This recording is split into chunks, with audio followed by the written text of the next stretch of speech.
तो हेलो दोस्तों, स्वागत है आपका हमारे यूट्यूब चैनल कोड रोमे पे। तो आज के इस वीडियो में हम बात करेंगे डेटा स्ट्रक्चर की और जानेंगे ये कैसे हमारी प्रोग्रामिंग के बिल्डिंग ब्लॉक्स हैं। तो चलिए शुरू करते हैं। सबसे पहला क्वेश्चन हमारा आता है, why do we need data structure. आखिर डेटा स्ट्रक्चर की ज़रूरत हमें क्यों पड़ी। क्यों पड़ी होगी? To manage and organize data efficiently, जिससे हम लोग मैनेज कर सकें या ऑर्गेनाइज कर सकें, एक तरीके से अपना सामान रख सके, एक तरीके से अपना डेटा रख सके, जिससे कि हम उस डेटा को जब भी हमें कभी ज़रूरत पड़ेगी उसको हम आसानी से रिट्रीव कर सके, उसको निकाल सके और उसको यूज़ कर सके।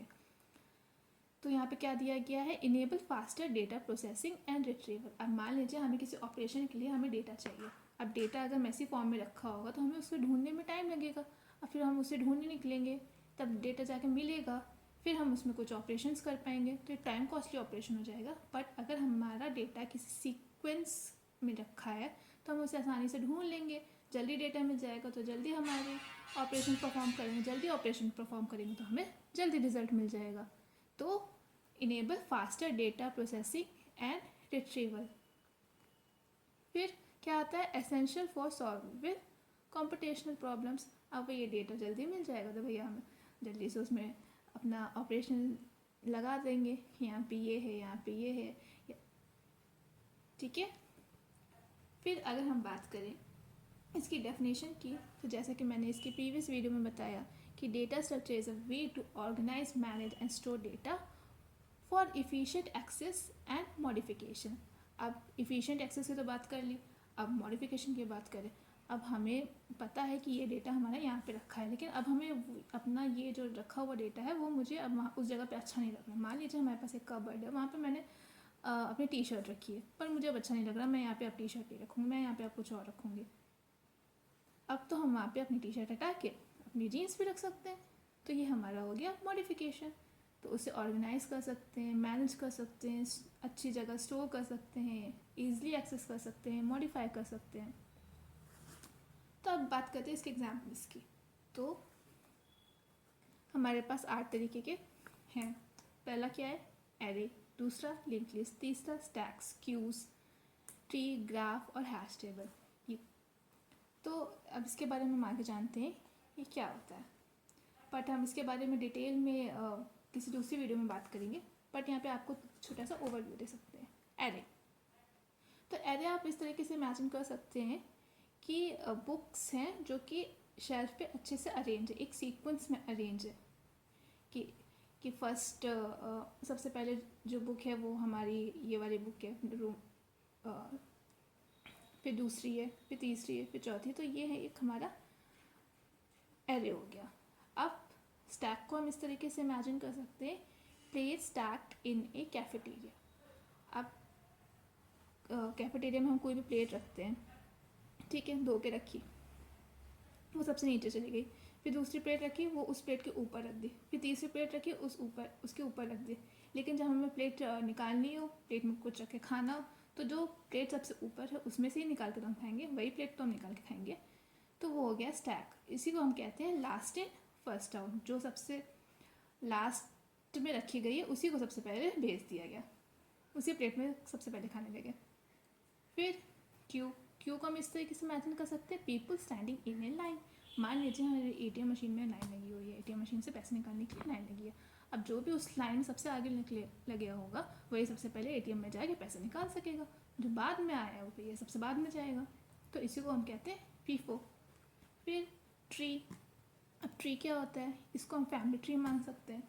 जैसे कि हमारे दादाजी हैं, दादाजी के 2 बच्चे, एक पापा एक चाचा, फिर पापा के 2 बच्चे, फिर चाचा के 2 बच्चे, फिर and so on so on so on. तो इस तरीके से हम इमेजिन कर सकते हैं, इस तरीके से एक डेटा ट्री हो गया। अब ग्राफ, ग्राफ हम कह सकते हैं एक तरीके का सोशल नेटवर्क कनेक्शन। मान लीजिए मेरा कोई फेसबुक फ्रेंड है, अब वो फेसबुक फ्रेंड किसी और 2 लोग के साथ फेसबुक फ्रेंड भी है, फिर वो फ्रेंड भी किसी और का म्यूचुअल फ्रेंड्स भी है।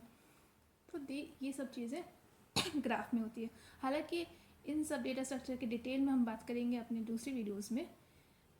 अभी के लिए पहले हम जानते हैं कि डेटा स्ट्रक्चर आखिर है क्या। तो अब डेटा स्ट्रक्चर कितने तरीके के होते हैं? 2 तरीके के, एक लीनियर और एक नॉन लीनियर। तो लीनियर में क्या क्या आता है हमारे पास? Array, link list, stacks, queue, जिसमें हम डेटा जो एक सीक्वेंस में स्टोर करके रखते हैं। और पर नॉन लीनियर में क्या है?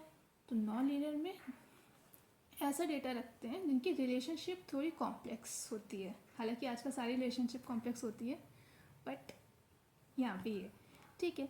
तो इसमें क्या है, जैसे कि हमारे दादाजी हैं, फिर दादाजी के बाद पापा, चाचा या बड़े पापा, फिर उनके बाद और बढ़ता जा रहा है फैमिली ट्री।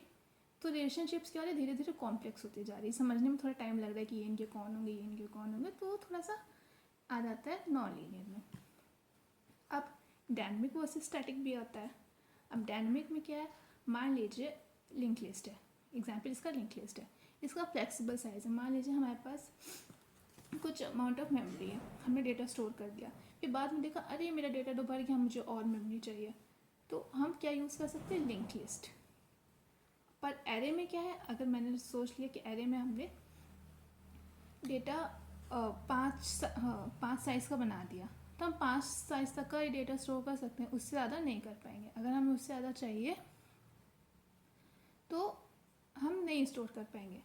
जैसे कि फिर से हम आपको बताते हैं, ये लिंक लिस्ट है, जैसे यहाँ पे 1 डेटा रखा, 2 डेटा रखा, तीसरा डेटा रखा, ठीक है। और ये सब क्या होता है, आपस में ऐसे कनेक्टेड होता है। अब हमें चौथा डेटा भी चाहिए, हम एक मेमोरी स्पेस और निकाल लेंगे, पुराने वाले नोट से चौथी नोट को अटैच कर देंगे, तो ये हमारा हो गया लिंक लिस्ट। हम लोग क्या करें, डायनेमिकली इंक्रीज करते जा रहे हैं अपनी लिंक लिस्ट के साथ। एक और चाहिए तो भैया ये लो, एक और नोट ले लिया मैंने और उसको अपनी पुराने वाली नोट से लिंक कर दिया, तो एक तरीके की चेन बन गई। बट एरे में ऐसा नहीं है।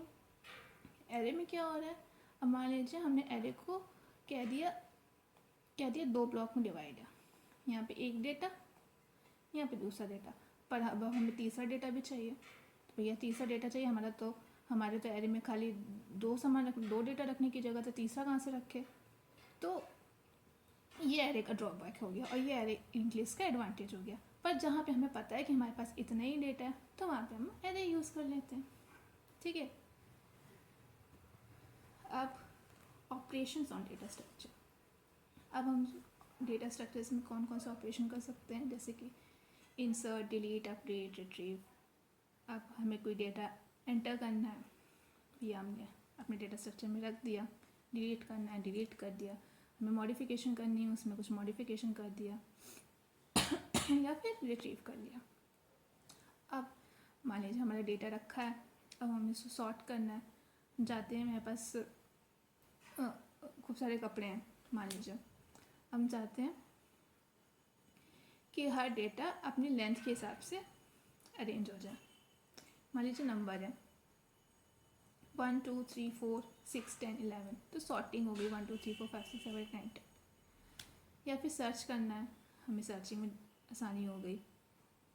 ट्रैवर्सिंग एंड एक्सेसिंग एलिमेंट्स, हम ट्रैवर्स कर सकते हैं आगे से पीछे तक, फिर जहाँ पे जो एलिमेंट मिला वहाँ पे रुक गए कि हाँ यहाँ पे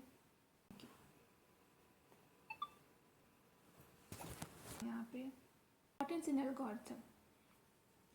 अब इनका डेटा स्ट्रक्चर का एल्गोरिथम्स में क्या यूज़ है? Algorithm uses data structure as a building block. Choosing the right data structure optimizes the performance. Example binary search tree for fast lookup. अब एल्गोरिथम में अब कोई जिस तरीके का हमारी प्रॉब्लम है उस तरीके का डेटा स्ट्रक्चर हम चूज़ करेंगे। लाइक जहाँ पे हमें पता है कि कहाँ पे हमें कि यहाँ पे हमें 5 डेटा की ज़रूरत पड़ने वाली, वहाँ पे हम एरे यूज़ करेंगे। पर जहाँ हमें नहीं पता है कि कितने डेटा की ज़रूरत है हमें, वहाँ लिंक लिस्ट यूज़ करेंगे। जहाँ पे रिलेशनशिप थोड़ी कॉम्प्लेक्स हो रही है वहाँ पे हम ट्री यूज़ करेंगे, है ना। अब एक एग्जाम्पल, ग्राफ का एग्जाम्पल लेते हैं। मान लीजिए ग्राफ की जो हर एक नोड है, ये मान लीजिए ये हमारा ग्राफ है,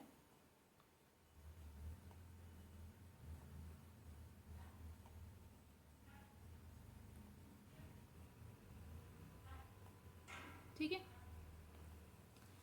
अब इसमें हमें अपना शॉर्टेस्ट पार्ट है। मान लीजिए ये सिटी ए है, ये बी है, ये सी है, ये डी है और ये ई सिटी है।